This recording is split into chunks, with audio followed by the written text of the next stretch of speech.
Shalom dan salam jumpa di dalam kasih Tuhan Yesus Kristus. Tentu keadaan kita semua baik. Dan hari ini kita mulai dengan program kita yang pertama. Minggu yang pertama, selamat datang dalam keluarga Tuhan. Saudara yang dikasihi Tuhan, ada seorang anak yang beranjak remaja dan bertanya kepada ibunya, "Ibu, saya ini asalnya dari mana?" Nah, ibunya bingung kan saudara.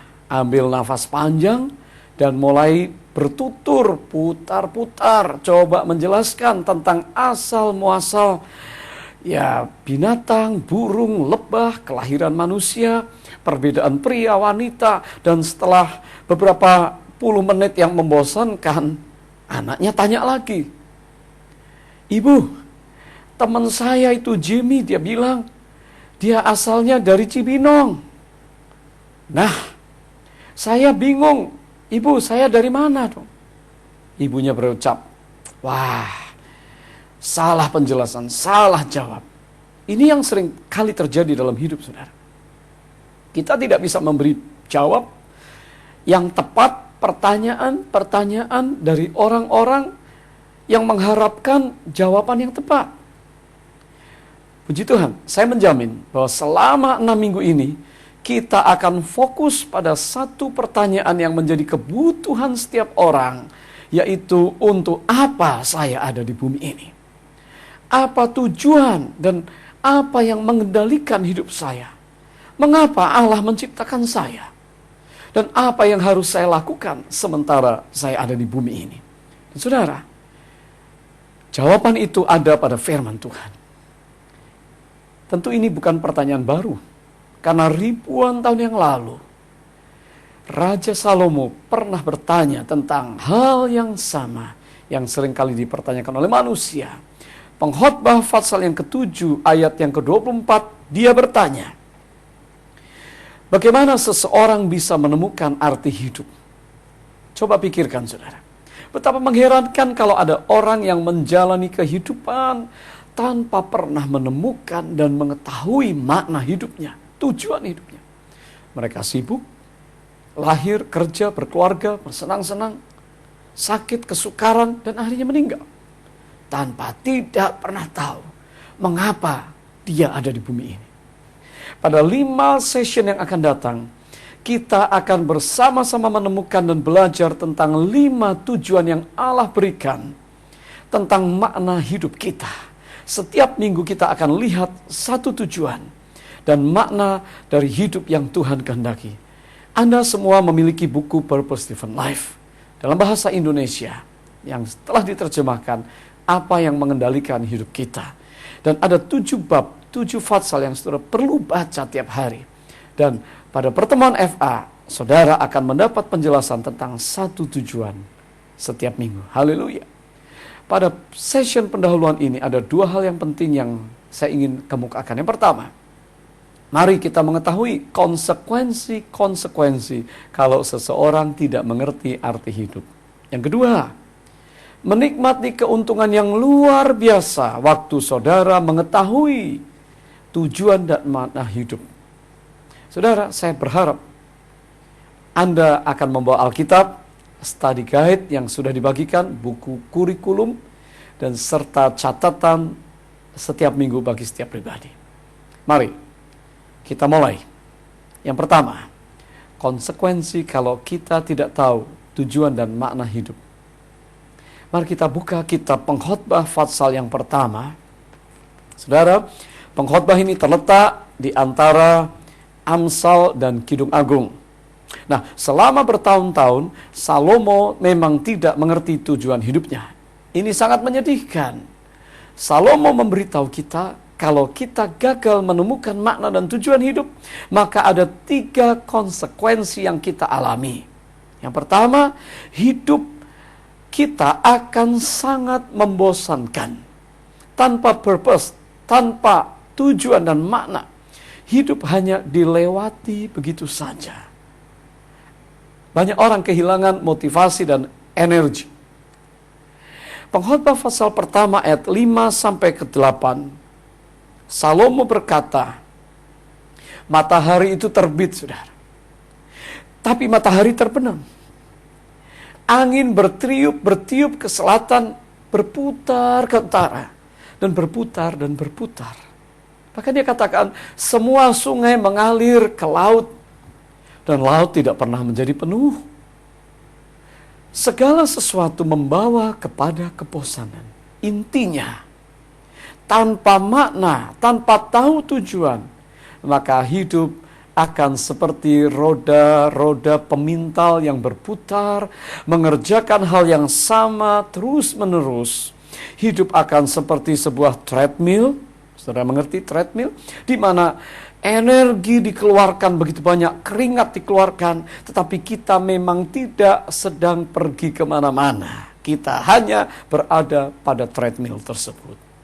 Perkara yang kedua, kalau tidak mengerti makna dan tujuan, maka hidup seperti tidak terpuaskan.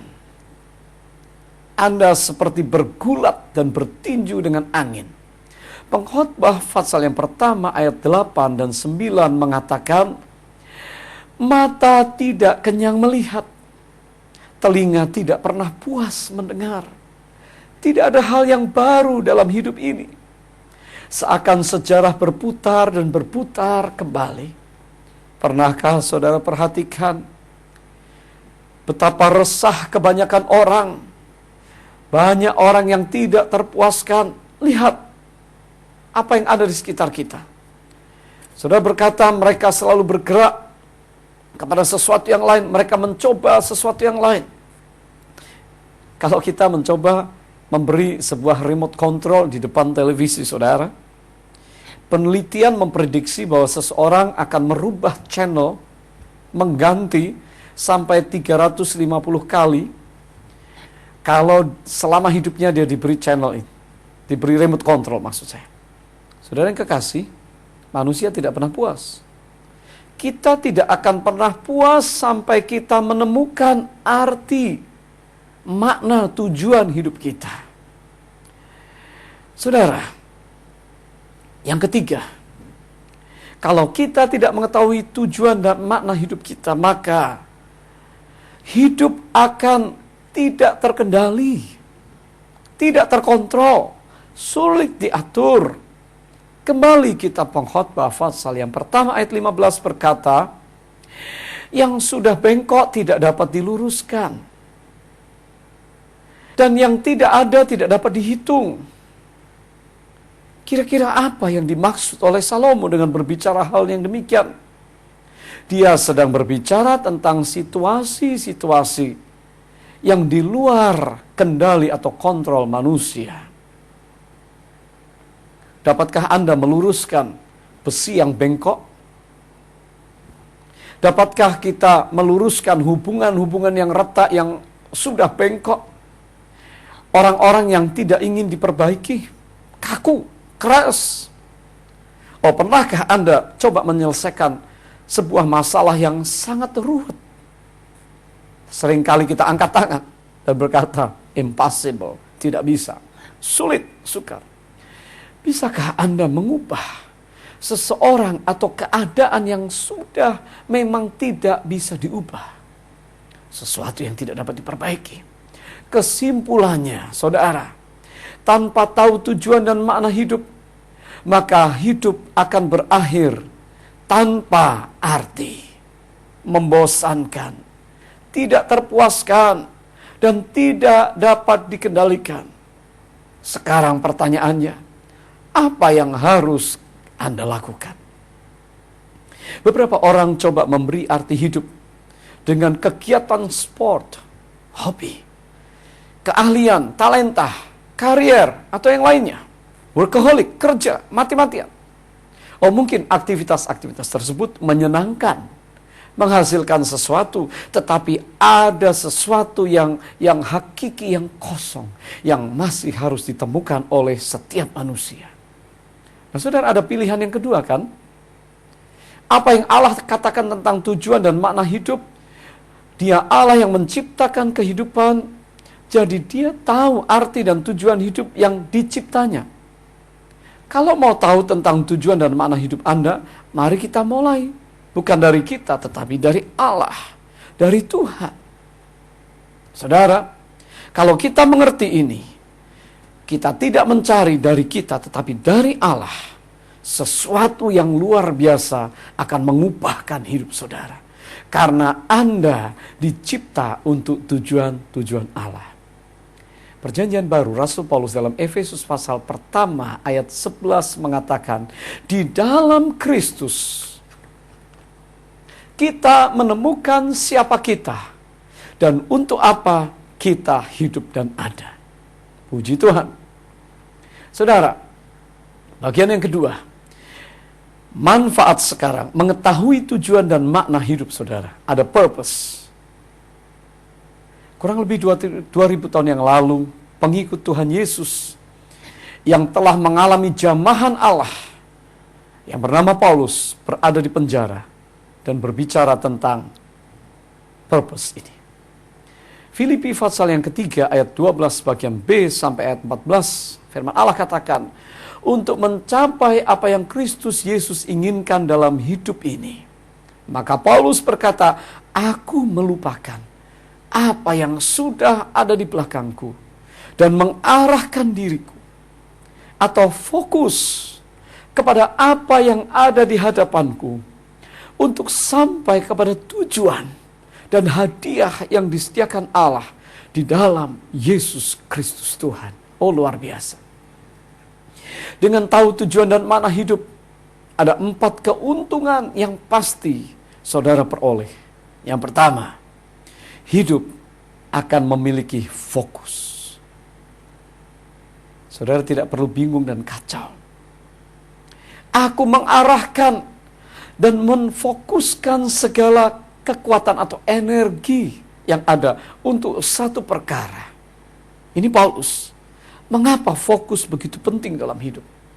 Saudara, fokus ini penting karena hidup yang terfokus akan menghasilkan kekuatan atau kuasa yang luar biasa. Perhatikanlah tentang cahaya, lilin, lampu, atau energi matahari yang saudara serap. Kalau saudara membakar sebuah kertas, kalau kita taruh kertas di depan sinar matahari yang kuat, terik, siang hari bolong, lalu saudara taruh satu kaca pembesar atau cermin ke atas kertas itu, dekatkan, kenakan, pantulkan dari matahari, tiba-tiba kertas itu akan terbakar. Mengapa terjadi? Karena ada fokus dari sumber cahaya yang begitu kuat. Saudara, hari ini mungkin saudara berkata, benar, fokus saya kepada hal-hal yang lain, yang tidak penting, tetapi saya tidak menemukan arti hidup. Malam ini, sore ini, kalau fokus kita benar, maka hidup kita akan efektif. Yang kedua, hidup akan menjadi mudah dan sederhana. Filipi 3 ayat 13, Paulus kembali berkata, aku melupakan apa yang ada di belakangku dan mengarahkan kepada apa yang ada di hadapanku.